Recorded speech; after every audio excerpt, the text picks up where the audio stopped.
Suburban versus urban. I'm in Griesbach, voted the best neighborhood in Alberta. Why is it that some people prefer suburban versus some people prefer urban? And what are the pros and the cons? So come with me on this video while I explore Edmonton, Alberta, Canada, and the pros and the cons versus suburban versus urban. Are you a family-oriented type of person? Do you like walking trails? Do you like walking your dog around nice, quiet streets that are tree-lined and beautiful new homes? Well, then suburban communities might be the place for you. Lots of people love suburban. The fact that they can get a new home or a newer home that doesn't have as many issues as an older home, and they like to have all the amenities that come in with that.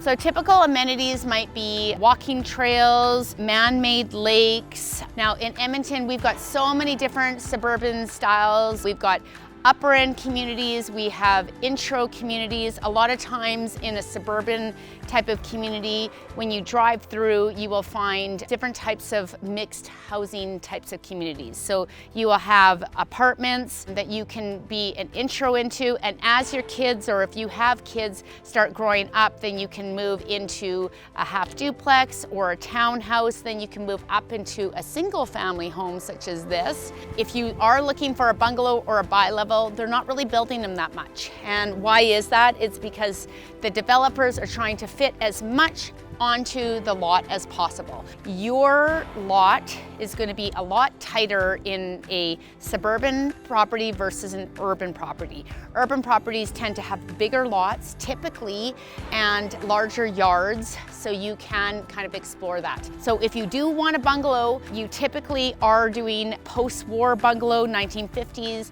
mid-century modern bungalows, 1960s, 70s, or 80s, 2005 onward. It's challenging to find those type of styles. Now, urban positives. Let's just go through those. Closer to the downtown core, typically closer to the University of Alberta in Edmonton.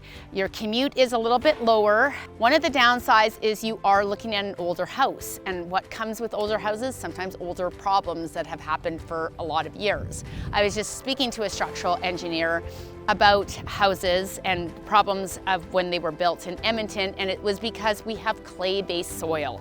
And because of the clay-based soil, our older houses tend to move.